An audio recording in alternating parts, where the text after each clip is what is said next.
Congressman Greg Steube is going to kick us off for the show today. Congressman, great to have you on, sir. Thanks for having me. You have been warning about the FBI for a long time, but when you realize something as serious as a child in imminent danger of sexual abuse, the investigation is not being handled right according to the Justice Department watchdog, I know you're not surprised, but it's got to be troubling to those who pay the bills for the FBI. Yeah, and I've been talking for years that we need to seriously look at the money that we're funding to a corrupt and compromised organization. They're too busy going after grandmothers that walked into the Capitol on January 6th. They're too busy raiding Mar-a-Lago and going through Melania's underwear drawer to look for some evidence to try to go after Donald Trump, to try to corrupt and influence and peddle in the upcoming election, than to do their job to protect our children. The most sacred asset that we have in our country is our children, and they could care less about that because they're focused on DEI and other things than protecting our children. And it's not shocking at all that this report has come out, but there's a number of my colleagues, probably like 120 to 160 depending on the day, that supports drastically reforming the FBI and stripping some of their funding if they don't do that.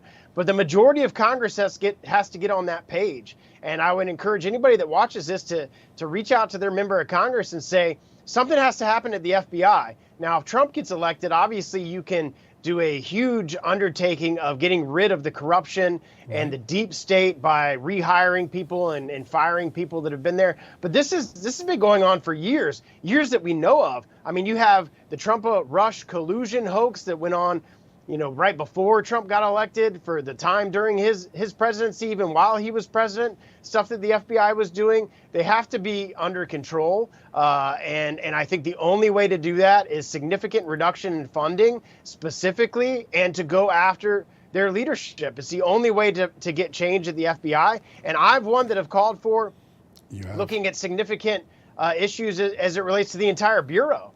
I mean, the line FBI guys, at the field office in Tampa and the field office in Jacksonville are good law enforcement officers. It's the leadership in Washington that's corrupting the entire Bureau. Yeah, they're the ones who set the priorities and the resources, and the compass has been off now for about a decade. And for the 300 members in Congress who aren't as smart as you right now, they ought to look into the eyes of a child who's been sexually assaulted because the FBI didn't get to them in time.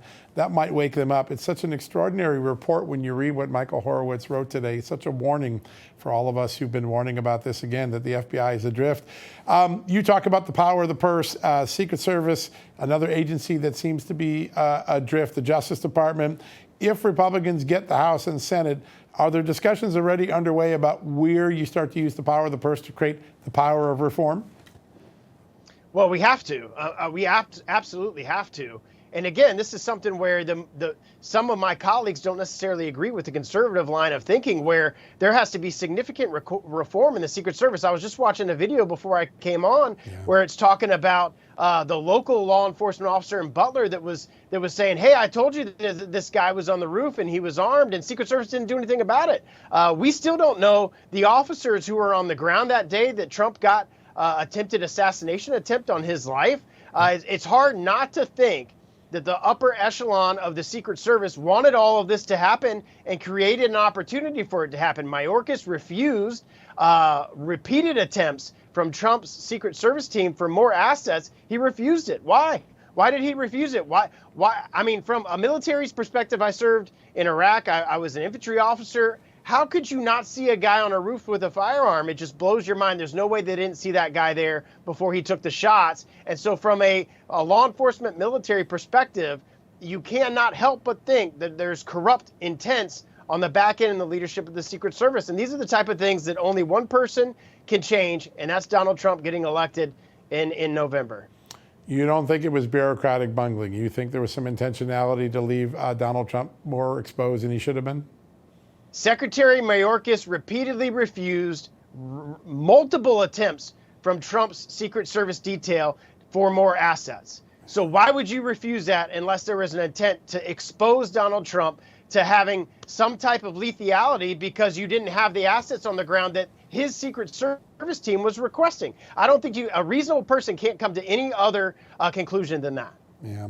Are you satisfied by the speed of Congress's being able to get to the truth? Because you're right, we haven't heard from those officers in testimony.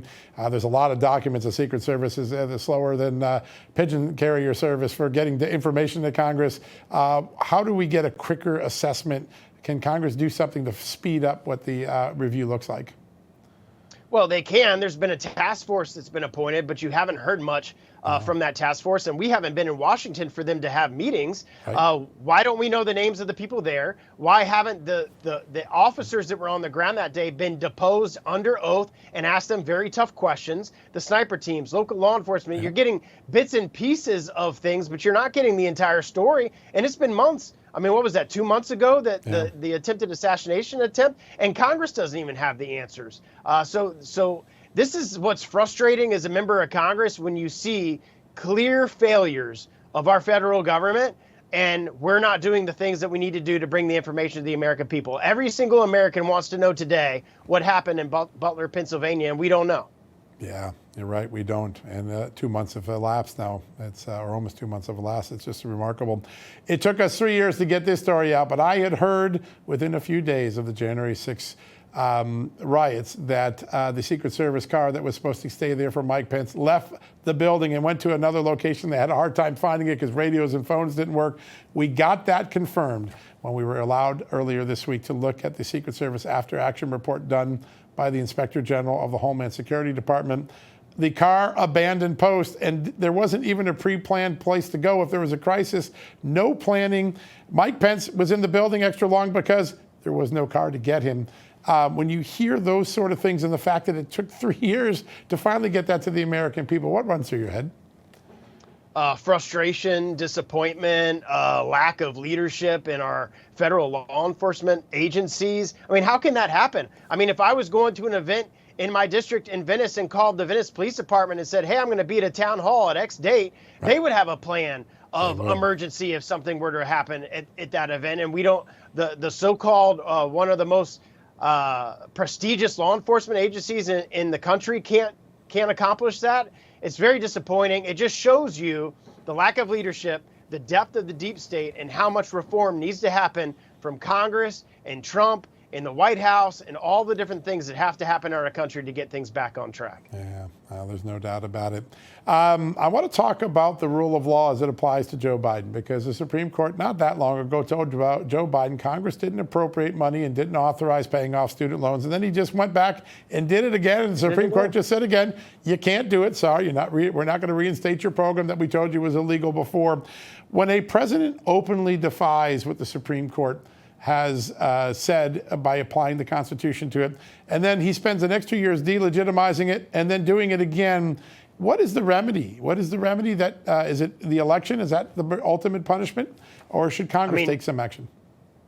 Well, both. I mean, ultimately, if Donald Trump doesn't get elected, and you have Democrats in control, it's going to be adding people to the Supreme Court, yep, and completely legitimizing the Supreme Court, because that's what they want to do. If the Supreme Court doesn't agree with Democrats or the Biden administration, they just want to change them and put more people on there so they'll do what they want them to do, not follow the Constitution.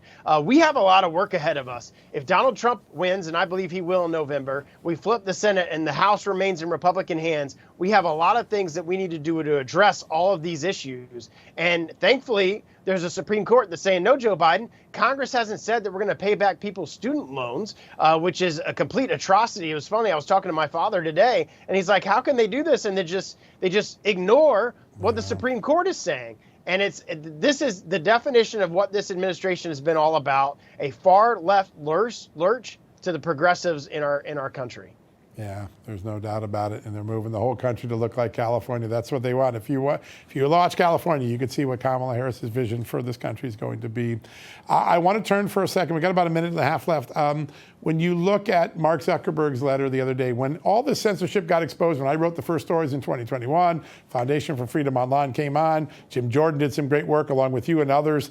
The original excuse was, we're only censoring foreign disinformation. Trust us, we're not targeting Americans. And Mark Zuckerberg comes out and says, oh no, they were been targeting Americans all along. They were trying to stop American political speech. The agencies have never been honest with Congress. How troubling is it that free speech is hanging by maybe just a few threads? Well, one, it's amazing that Zuckerberg would make the admissions that he's made. Yeah. And we've had conversations. I'm on the weaponization committee. I want to know every single name of every single FBI agent that reached out to Facebook and Twitter and some of these other social media platforms and asked for them to either take down or censor the New York Post story. Yep. I want to know who these people are, because these are the deep state actors that are clearly deep state Democrats that have been there for a while, that are trying to use the law enforcement arm of our government and influence politics. That's not what the FBI is supposed to be doing. That's not what our federal law enforcement officers are supposed to be doing. And that's absolutely what they are doing under Joe Biden and Kamala Harris. And that's the kind of thing that has to change. And there has to be accountability for these things, or our democracy and the republic is at risk. Yeah, I think you said it really well. It really is at risk. We're really voting about the long-term course of this country, this election, unlike any election in recent history. Congressman, I always enjoy the work you do. I know you're out meeting with constituents. Real quickly, what's the one word that sums up the mood that our American voters are in right now?